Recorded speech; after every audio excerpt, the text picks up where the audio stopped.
Welcome to episode 20 in the first season of Justice Center Weekly, the video cast from the Justice Center for Constitutional Freedoms. I'm your host, Kevin Steele, and with me is lawyer Marty Moore. Marty is going to bring us up to speed on a situation in British Columbia, out of Burnaby actually, which is, I think it's fair to say, a win for our charter rights and freedoms. Marty, am I right to characterize this as a victory?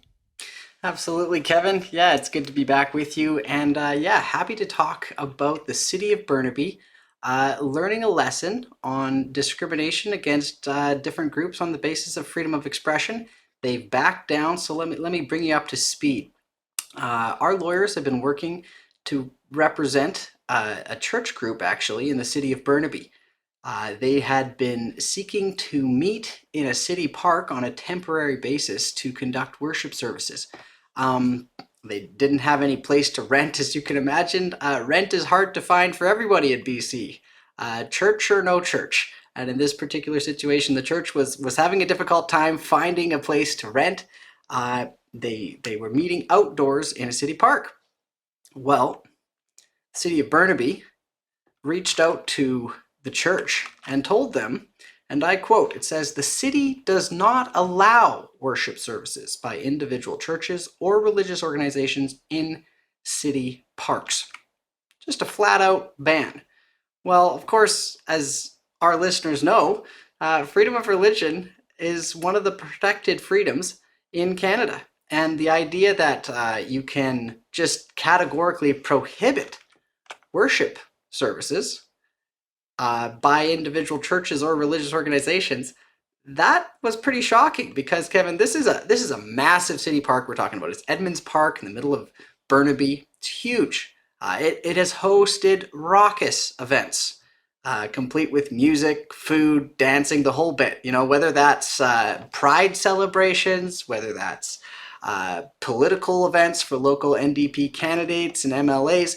This place is a gathering place. And yet the City of Burnaby thought that for this church, well, we'll just tell them they can't meet. We're not allowing any religious groups. Of course, we got involved, and this started in July. We always take an approach to educate people as much as possible because, Kevin, a big problem in our country is maybe just ignorance. Ignorance at a governmental level about the freedoms of Canadians that the government is supposed to protect. And so we got our lawyers involved, sent some letters off to the City of Burnaby, and pleased to report that now, here in August, the City of Burnaby has relented. Whatever its policy of keeping religious groups out, they've rethought that, or maybe they've rethought the idea that they were going to get sued if they didn't. And they are now allowing this church to meet on the temporary basis in a city park and not prohibiting them. So a win for freedom of expression, because the idea that you can prohibit groups from gathering on the basis of religious expression versus, expressions of pride or expressions of political opinions, that is something that in Canadian law we don't allow. We don't allow government to just look at the content of your expression and determine whether or not the event is permitted or not. Well, they, of course, I think said that they were going to review it, and then it seemed to take a little while. I'm wondering, did they actually cite a policy to you guys, or were they weighing it? Yeah, I mean, it's hard to know whether this was a real policy or whether it was just reflecting discriminatory attitudes within the governmental structure there at the City of Burnaby. We have encountered real policies where, for example, in the city of Salmon Arm in 2022, I took a situation there where the city was telling a pro-life group, we're not allowing any political advertisements on city property. In this case, I think it was a bus bench. And, that actually was a policy passed by the city council of Salmon Arm in the interior of British Columbia. Right. Of course, we took the approach again of educating first, sending them letters. They actually sent back a letter to us saying, no, that the previous precedent prohibiting discrimination on the basis of political versus commercial expression, well, that doesn't apply to us as the city.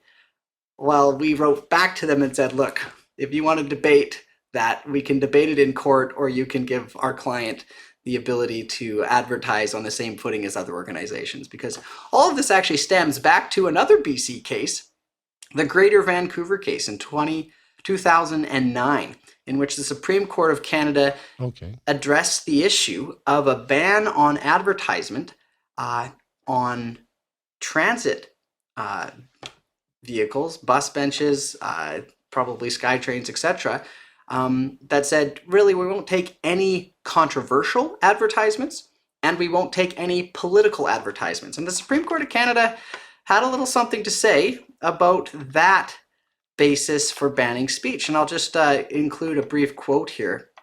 The Supreme Court said, excluding advertisements which, quote, create controversy is unnecessarily broad. And the Supreme Court also said that, these policies which ban all forms of political content, regardless of whether the messaging actually contributes to an unsafe or unwelcoming transit environment, is really also overbroad. And that was the logic. Oh, we have to ban political advertising because people will feel unsafe if there's political advertising around, which is, quite an argument to make, I think, particularly in a democracy, which depends on democratic discourse, namely political speech. But the Supreme Court's conclusion was the policies amount to a blanket exclusion of a highly valued form of expression in a public location that serves as an important place for public discourse.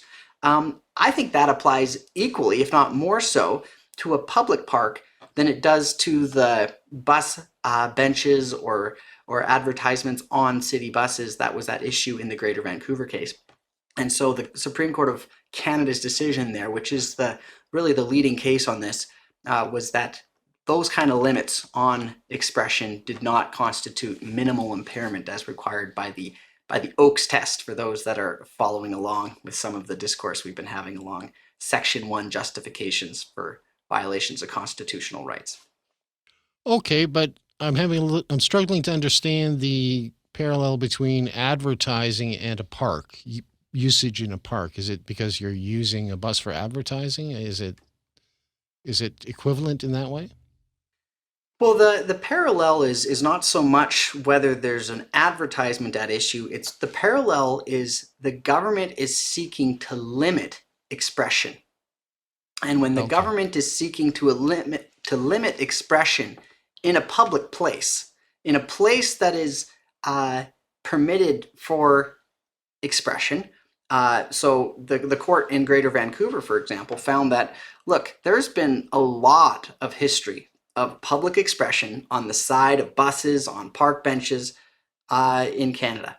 It's clearly a place that people don't mind seeing an advertisement for your local realtor or what have you on the park bench or the bus driving by. So it's a place where expression is being permitted, and it happens to be often government-owned property.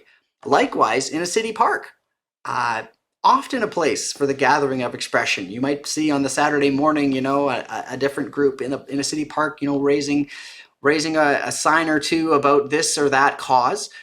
Maybe there's a place for a political person to gather and have an outdoor speech or an outdoor rally. Maybe it's simply a place for community groups to gather and engage in interpersonal expression. But clearly, those are places where the government owns this property and there is a history of accommodating expression in those places.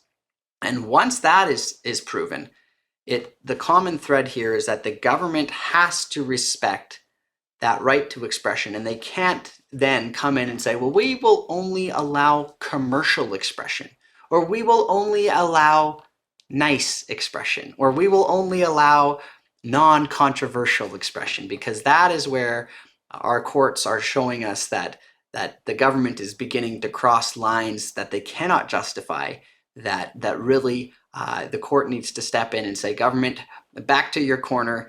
You may want to control a lot of things, but freedom of expression is a protected right under the Canadian Charter of Rights and Freedoms, and courts do need to, and they do step in to let the government know freedom of expression needs to be protected here. And so I think wisely in this situation, the City of Burnaby, if they were maybe in the background talking to some of their city lawyers, would have been saying, yeah, I think the court is going to recognize that if you just blanket exclude religious groups from the same opportunities that you're providing to the local pride society or to the local political candidates or in fact, elected politicians, that's not going to be found to be justified in a free and democratic society, especially a society that, as the first of the fundamental freedoms in our charter, protects the freedom of conscience and religion. And so, glad to see a situation where the government heeds the warning that our lawyers provide, where individuals can gather on equal terms in public spaces to express themselves and to peacefully assemble without censorship from the government on what they're assembling for. That would be something we'd like to see more of in Canada. I think you can look at the kind of government restrictions we've seen on protests throughout, the COVID era, for example. Protests for almost any cause, except protest against government restrictions, went unmolested. So if you were protesting the Israeli-Palestinian conflict in Saskatchewan, didn't have to worry about the police ticketing you. But if you had so much as, 12 people out there for a protest that was against the government, well, now the police were going to be issuing you tickets. That is the kind of totalitarian behavior that should not be tolerated. And of course, we are continuing to fight against those kinds of measures, whether that's in Saskatchewan courts or even at the federal court level with the Freedom Convoy, where, we saw different situations across Canada in the last number of years where you would have protests obstructing roads. We didn't see the Emergencies Act invoked for that. But the moment that these individuals start gaining a little traction with the Canadian public on whether or not these mandates and lockdowns were such a good idea, well, now the federal government really cares about whether Wellington Street's traffic is flowing or not. Of course, that street hasn't opened since the Freedom Convoy protests, but these are considerations that we'd love to see governments engaging more in. The awareness that they cannot be prohibiting protests on the basis of the content of expression. Well, they certainly got the message here, and kudos to Charlene LeBeau, who wrote the letter on behalf of the Justice Center. It's pretty thorough. I noted in here that she mentions that political and community gatherings are being permitted in Burnaby parks, such as Burnaby Pride Festival, and MP Peter Julian and MLA Raj Chouhan Summer Barbecue in Edmonds Park. So those are political and community, so I think that point is pretty well made.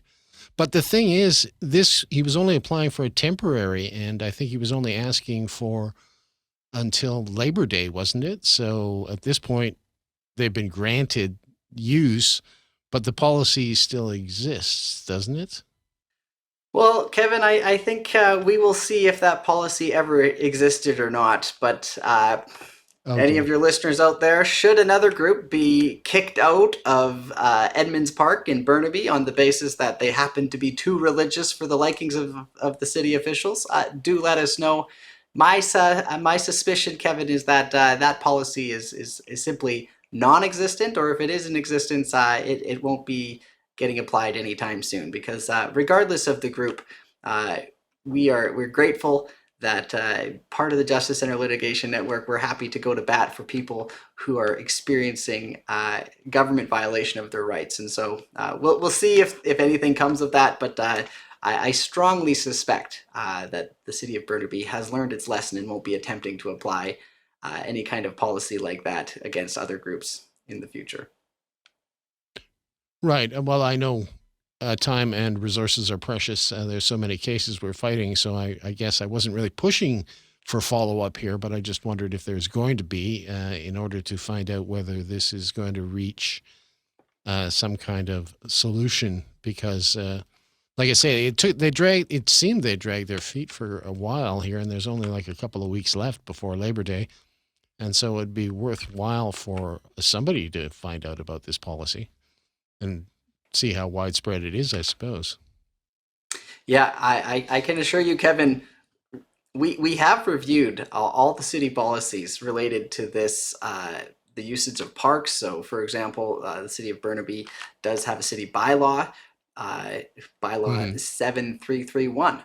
You can go through that bylaw, and you're not going to find anything related to an outright prohibition on religious organizations. So, if there's a backroom policy that they happen to have on a notepad somewhere, that policy's probably long Oh, disappeared. I see. So again, we're more than happy to see the city disavow its alleged policy, because that's all the evidence we ever had that it ever existed. Okay. I guess that I didn't realize you guys had actually done the review already. Okay, fair enough. Probably doesn't exist, but it's nice to have them back down from them. Well, that's what we do, Kevin. We don't like to go off half-cocked here. Right. Okay. Well, this is an instance where a strongly worded letter did achieve results, and that's excellent. You say there's been a few other cases like this. You noted salmon arm. Is this something that happens in BC quite a bit, or is this right across the country? You know, it does happen right across the country. I mean, our supporters might be familiar with the situation at the City of Calgary, for example, where there was a woman who wanted to have a display in a city park. This display would have just consisted of pink and blue flags in a small area of a public park, to bring awareness to issues of sex-selective abortion and the rights of the unborn. City of Calgary viewed that as too controversial, and it told this individual that they wouldn't be allowed to have that display in a city park. So again, writing a letter to the City of Calgary, informing them that this is not how Canada functions. You don't get to pick and choose what events you're allowing in a city park. Well, we ended up having, again, another favorable result. The lawyer for the City of Calgary got back to us, said, yep, I think we will look at that issue and carefully reconsider, and that event went forward. We were glad to see that. That lawyer for the City of Calgary is actually now a sitting judge. So always happy to seek to educate our government leaders on the importance of respecting Canadians' chartered rights and freedoms. Well, that's the second time this word controversy came up in this discussion, and it too controversial seems to be some kind of vague notion these municipalities seem to be relying on. Is that defined anywhere? I mean, that's the one thing I wanted to ask about. Yeah, the subjective nature of what is controversial is apparent. What might be controversial to someone might be completely non-controversial to most other people, and so that term, allowing that term to stand in a policy, according to the Supreme Court of Canada, that is not a reasonable limit on what we have. And I mean, the Supreme Court of Canada's language is a little bit wavering on a term like offensive, but even that term, likewise, you can see how that term causes a lot of subjectivity into whether a government is going to censor speech or not. So going back to the Supreme Court of Canada's decision in Greater Vancouver, it stated, and this is in reference to the policy at issue, it said Article 7, on the other hand, refers to prevailing community standards as a measuring stick for whether an advertisement is likely to, quote, cause offense to any person or group of persons or create controversy. And the Supreme Court's next sentence is interesting. It says, while a community standard of tolerance may constitute a reasonable limit on offensive advertisements, excluding advertisements which create controversy is unnecessarily broad. And so you can see there the Supreme Court giving a little bit of ground, too much ground in my view, but giving ground to this idea that you could have a community standard of what is quote unquote offensive. There's a little bit of an objectivity infused into the term offensive if you say it's a community standard of what is offensive. And so, but the idea of creating controversy, that the court said is just simply unnecessarily broad. Right, too ill-defined. And I guess the other stuff, when it goes all the way to something like hate speech, that's defined in the criminal code. But terms like offensive and controversial are not. Is that the way I'm looking at this? Is that correct? Right. Well, and again, these are simply municipal policies that are at play Right. here.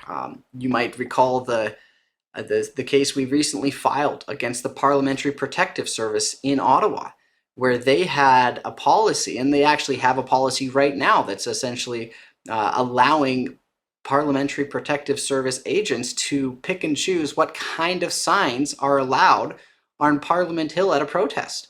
Well, there's a lot of subjectivity into it when you're allowing essentially a police officer to come and look at your sign and say, well, that might be too offensive for me, and then toss the sign out. Well, of course, minority opinions and viewpoints are going to be excluded at a higher rate than those that are viewed as the mainstream narrative. Of course, that's not the acceptable measure of speech permission in a democratic society. And so I'm glad that we're fighting back against that. And we will have to get a court decision on that one, because something about federal government politics, they often need to be taken to court before they admit that they're wrong. Now, that is an actual written policy, is it? Or a law that was passed? How is that formed up? I'm not sure the particulars. Right. Yeah. I mean, trying to discern the evolution of a particular policy in a particular government department, I think, is quite a skill. But in this particular case, yes, it did go through the policy authorization process there at Parliament. In the back rooms, if you will, of the Parliamentary Protective Service, which is a unique entity of the federal government. And so that policy is in existence. And then there's, actions done on behalf of the Parliamentary Protective Service in simply censoring opinions. Both of those issues are going to be at the federal court level. Not dissimilar to, for example, the Canada Summer Jobs Program, where we challenged the federal government's application of a policy, which didn't look all that bad on its face, but the policy was saying, we won't allow discriminatory views, we won't allow organizations that discriminate to participate in the Canada Summer Jobs Program.